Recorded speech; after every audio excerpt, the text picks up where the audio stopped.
All right, guys, today we're going to talk about how to roll with women because many guys out there struggle with that. As I said that, we find mystery eyelashes. Fuck, they are sticky. All right, me rolling with Giovanna Ebanero. So we started at halfway through here. Obviously, you can admire my Lady Guadalupe Virgin Mary tattoo here. A lot of people think I'm Catholic. I'm not. It's just like a little bit of a reminder that virgins do exist. So she's obviously going for an omoplata here. I'm just trying to stay calm in moments like this, you know, like really trying to think about baseball or my grandma. May she rest in peace. I don't know what she's doing here. She's trying to turn an omoplata into a berimbolo. She's pretty strong. She just did a push-up there. I'm gazing off the distance. I don't know what's happening. If you pay close attention to the background there, you can see creepy Seth there, and creepy Seth will start making some strange eye contact there. But he does like to watch. He is a short king, so she's just escaped that. She's gone straight for my back. She has gone straight for the armbar straight away. I pick her up here. I think about slamming her. I do not decide to slam her. Her foot, she keeps slapping me in the face with her foot here. I'm not sure. You can see, again, Seth's cheeky smile there. He's pretending to stretch. He never actually rolls. She always slaps me in the face with her foot here. But again, we transition her omoplata. We go for an armbar there. She had a Kimura grip armbar. And anytime you have a Kimura, I have a Kimura too. Never forget that in jiu-jitsu. If you think something's yours, it's probably not. Here we're going for a crab ride. Having a bit of a crab ride battle. You saw Seth there notice the camera and run away. That is why Seth is in charge of finances. He is a wise man here. We're having a crab ride battle, so we'll pause for a sec. So she's going for a toe hold here.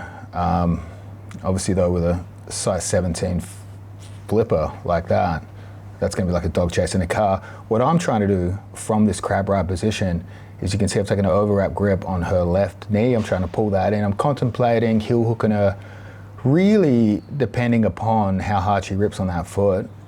If she rips on that foot, I fully intend to break her leg because that is truly equal there. Again, here I'm looking at her, I'm really trying to decide here what we should do next from this situation. She's pretty good at the crab stuff. She does a lot of that gi bullshit. But she got little legs here. And this is an interesting moment during the roll. This might be, I'm a bit honestly stunned and impressed here.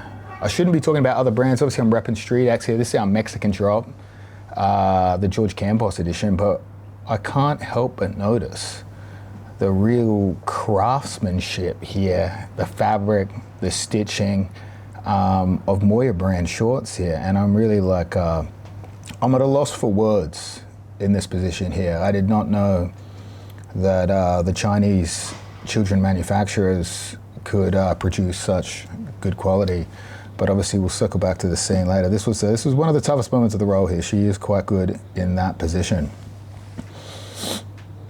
Again, playing around with the crab ride here. It is hard to crab ride a midget, so I don't play around with that with Seth.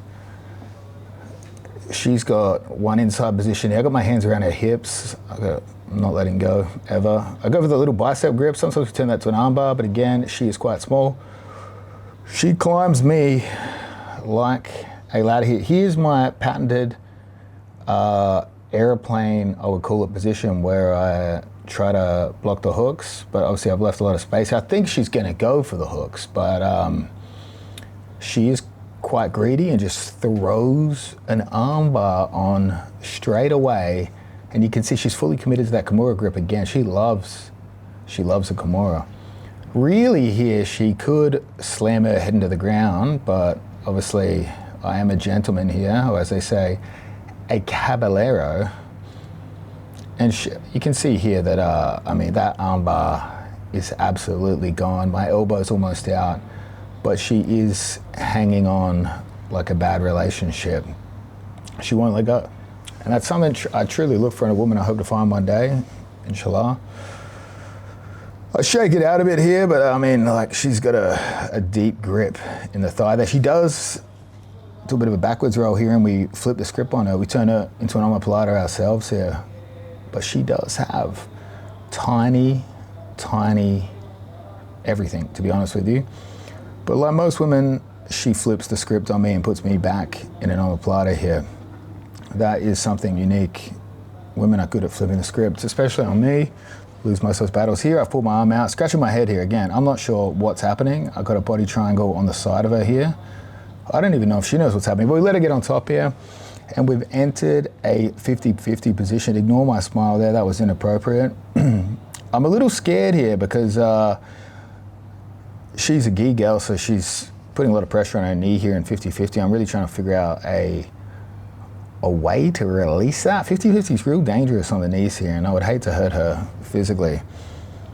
I am having some extremely vivid flashbacks here, and I decided to play dead for a while, scratch my nose. She does have her cheek against mine here. She's very committed. I will say that. You can see me trying to play with her leg here, trying to get her leg out of there. I am really trying not to hurt her. So I pull my foot out, and she does a hair adjustment like fucking Andrew Tackett on me. And now we're into our octopus territory here, right? So she has her left hand inside my body. She has her right arm not cross-facing, it's behind my head here. She tries to do a little cartwheel over the top, you'll see. Boom. And again, quite a distracting position, but I am holding quite tightly onto her thigh here. So Joseph Chen figured out a counter to my position, and this is in Octopus 2.0, but you can see my arm fully extended on her thigh here, and she's trying to dive over the top of me. So watch this. She tries, she can't. She tries again. And what we do here is we go for the back take. So I throw that far hook in. You see, I am very flexible physically as well as ethically, if you're familiar with my charity. But I could have got it. For the record, I could have got it. But being 6'3", 225 pounds of lean muscle mass, I was quite concerned about blowing out her back air. Not that I've ever done that to a woman before, but we remain optimistically cautious.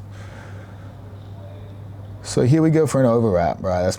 I love doing that. I love doing that from any sort of turtle exchange here. A lot of people want that right knee to go inside for a hook. We're trying to force it there and trap it there. So you see she's gone for that. Seth you can see he's adjusted angle here for his stretching. I want, for the record, you to know he is still just stretching and watching from the corner. That is quite short king behavior. But again, he will stretch for days if he sees something like this occurring. So in the new Octopus DVD, we do go over this technique. This is the overwrap, and we force him to a hip. And you can see I'm controlling the lower end of her leg here. I'm really wrapping it so she can't hip escape here. Again, it's in the Octopus 2 DVD. Get ready for it. We're meant to be editing it now, but we got distracted by this roll. She was the UK for that instructional, so she is. Unfortunately, wise my bullshit here, and I couldn't do the reversal, so I decided, you know what? Maybe we will break her foot instead. She did attack into a hold on me. I will do it back. And for a moment, I lost control. I really, I felt the size, strength, and the same nail polish that Seth has. And for a moment, I thought that was Seth's foot, and I thought about breaking it. But despite all that, I came to my senses and we released it here. Give it a bit of a shake. I like a bit of a shake and bake. Obviously looking at smiling at the camera there. Don't do that, guys. If you're rolling with a woman, do not do that.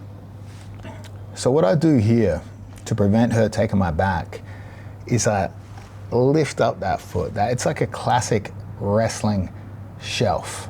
You shelf that foot and she won't be able to build height. But again, like most things in life, give a woman an inch, a solid inch, she'll expect a mile. She could trust to go for the armbar straight away here. She's very aggressive on the armbars, this young lady, G. So she is, again, gi orientated, unfortunately, so she goes for an X guard here, quite bold, quite confident. I mean, obviously I would be too in this, with this sort of physical stature. And she stands up with me here. She literally picks me up. This is a Marcelo Garcia X guard. Look at her dragging me away. I try to ankle pick her or something.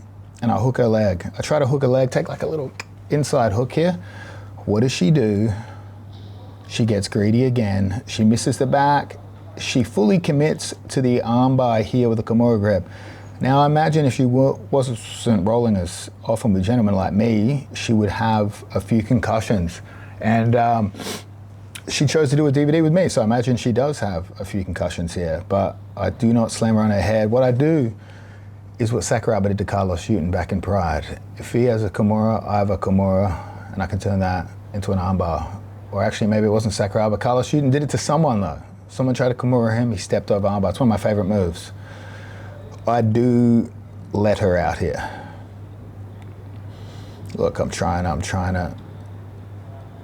thinking here, if you guys remember ADCC, and this reference is correct, I'm not confused at this point, Braulio hits a little reverse triangle.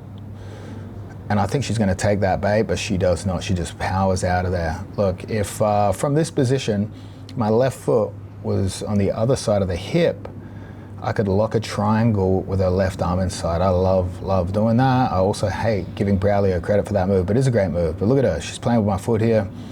She's familiar with the Brazilian dark arts, a gentleman like Braulio would do. So she steps over here, so she passes straight away. You can see that, she clears everything I have here. And I'm really trying to decide what to do next here. I'm thinking maybe if she peeks her head out of my right leg there, I might go for a little ghost escape das. But here's where I get concerned, right? I'm afraid she's gonna step over my head here, right? And I'm having, see, look, I'm blocking that. I don't want her to step over my head here. I'm already thinking about how much my first divorce cost me. I'm not sure if she were to commit to that, I'd be able to afford another one. But she just slaps my hand away and again, violently insists. Now I'm looking at the camera here, I'm thinking, I hope Freddie's filming this and seeing what's happening. I don't want to end up on Law and Order SVU. And then she squeezes my face basically like Natalia Onatop from GoldenEye. I don't even know if it's GoldenEye, but here we go, Buggy Choke. Buggy Choke is in the Octopus 2.0 DVD as well. We throw this up because I'm thinking we need this roll to end. This shit's getting crazy. And if you pay attention here, when I go for this buggy choke, you'd expect a bit of a different response, but obviously she spent a couple of days with me at this point, and she decides, I believe, to put her knee on my throat. And I'm starting to think, what did I do to deserve that, you know? Now she's hooking the inside of my bicep here. Again, she's doing some unique things, some things I've never seen before, some things maybe they only do in Brazil, I'm not sure. But she pushes my head here. She's having a little laugh at my attack, which is, honestly, women do laugh at my attack. She throws her leg over my head again here. I have no idea what her goal is here, but from my experience, it is frowned upon in Middle Eastern culture. So she's hanging on. She just hangs on here. I cannot get my head out of there. Obviously, I'm much stronger than her. I just cannot overpower her. And she goes for an armbar. Again, she's hanging on to my arm like Gollum hanging onto a ring. But we do the reverse hitchhiker. That's a great move, the reverse hitchhiker. It's one of my favorites here. You cannot break someone's arm from a reverse hitchhiker. Everyone's familiar with the regular hitchhiker. I give her the finger here just to let her know what's going on. And at that sign of dominance, she ends the roll. I go for the high five. That's polite. Gentlemen, always go for the high five. Be respectful. We've just embraced each other long enough. She comes in for a hug. Bicep grab, arm grab. She's overwhelmed. Honestly, I've never lasted that long before in a round. You guys know my cardio. You've seen me roll on this channel before. And she goes in for another hug. I won't fight her, but what you will notice, Seth is still stretching. That round was at least 20 minutes and Seth stretching. It's always the guys that are stretching the most that get injured the most. So if there's a lesson of this roll, it's don't warm up too long because you'll look creepy in the corner.